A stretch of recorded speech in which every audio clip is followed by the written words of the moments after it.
Bonjour, bienvenue sur le plateau d'Acteurs Publics TV. Nous sommes ici au FIC en direct sur la CyberGov Lounge d'Acteurs Publics. Et comme vous pouvez l'imaginer, nous allons parler à nouveau de cybersécurité. Pour en parler, j'ai le plaisir de recevoir Luc Tantillier. Bonjour Monsieur Tantillier. Bonjour, comment allez-vous? Ça va, je vous remercie. Et vous? Alors Monsieur Tantillier, vous êtes directeur exécutif chez Accenture Security. On connaît Accenture, on ne va pas en reparler, mais Accenture Sécurité, combien de divisions?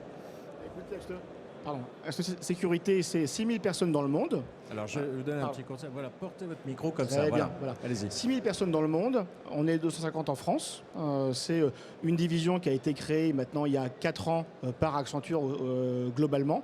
Et donc, on intervient sur tous les domaines de la cyber depuis maintenant 4 ans. Voilà. Alors, inutile de redire que, est-ce qu'on est certain d'avoir du son? Oui. Inutile de redire que nous sommes déjà dans un monde digitalisé, numérisé, et que ce sujet de la cybersécurité ne date pas d'aujourd'hui. Il prend seulement des proportions considérables. Pour pouvoir avoir une vue d'ensemble de cette situation de la cybersécurité, vous venez de réaliser fin 2019, c'est très récent, une étude qui s'appelle Cybersécurité Résilience de la cybersécurité 2019. C'est une étude mondiale. C'est une étude qui porte sur 15 pays de l'OCDE. C'est bien ça? 15 pays de l'OCDE? C'est bien ça. 5000 leaders qui ont été interrogés.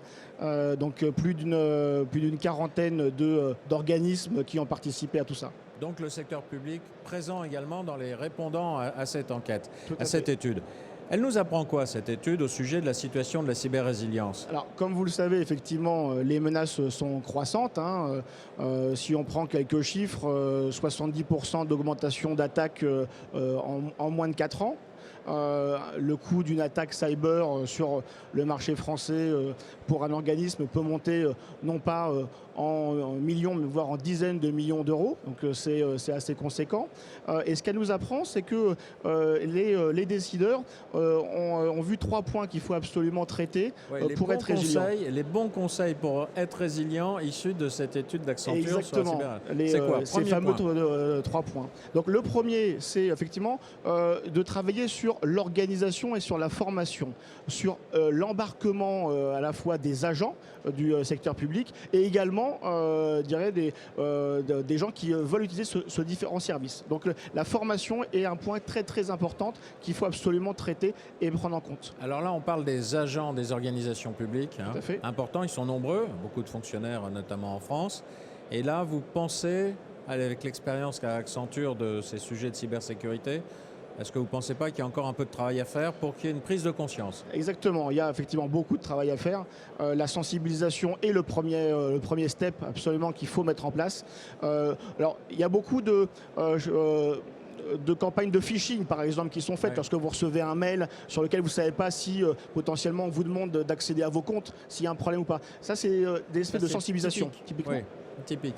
En fait, le maillon faible, c'est peut-être un agent de l'organisation qui devient le maillon faible du fait... Malheureusement, si je prends une majorité des attaques, 90% des attaques qui aboutissent viennent d'une usurpation ou effectivement d'un facteur humain. Et donc l'agent est un maillon effectivement de la chaîne. Voilà. Et puis il y a aussi le fait que les organisations publiques font la promotion de l'interaction avec leurs usagers, soit en consultation, soit en transaction même. Et que là, eux-mêmes, les usagers peuvent être imprudents ou servir de point d'entrée à des attaquants. C'est un point que vous soulignez et qui est tout à fait correct et évident. C'est-à-dire que de plus en plus, effectivement, l'usager aime bien prendre contact et prendre connaissance du service avec l'organisme, mais a besoin, sur le mode transactionnel, d'utiliser soit son mobile, soit son application web. Et malheureusement, souvent, le hacking passe par là, parce qu'on usurpe leur identité, et donc forcément, ça crée des failles.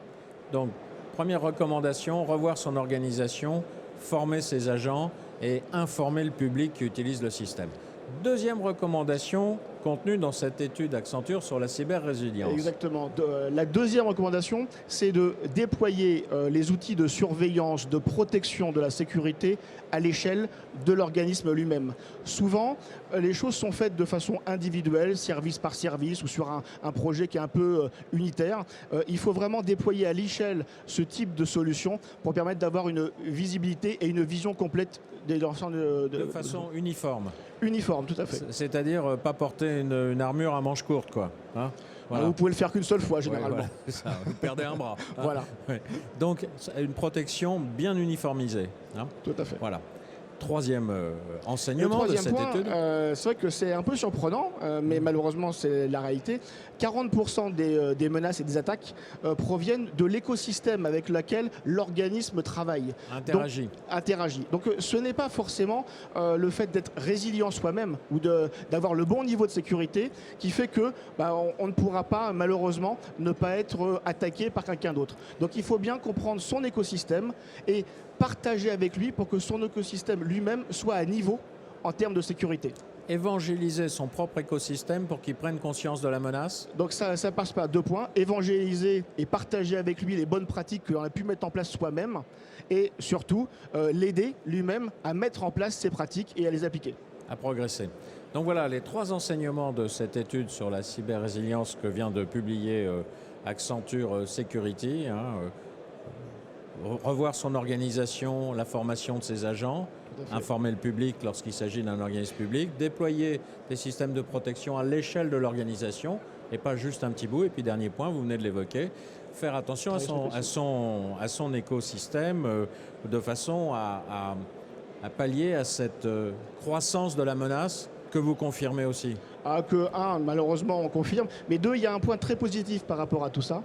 Je pense que c'est important de le souligner.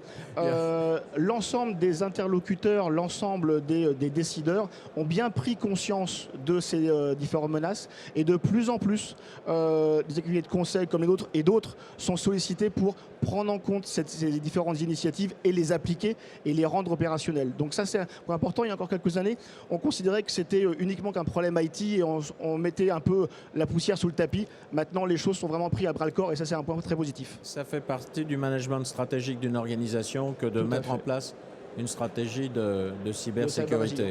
Voilà, cyber résilience. Tout à fait. Voilà. Parce que le but c'est d'être résilient sur le long terme. Voilà. Eh bien écoutez, merci pour ces explications, Luc Tantillier. Je vous remercie de nous avoir présenté les principaux résultats de cette étude sur la cyber-résilience d'Accenture. Merci à vous. Au revoir. Et à vous tous, merci pour votre attention. À bientôt sur Acteur Public TV.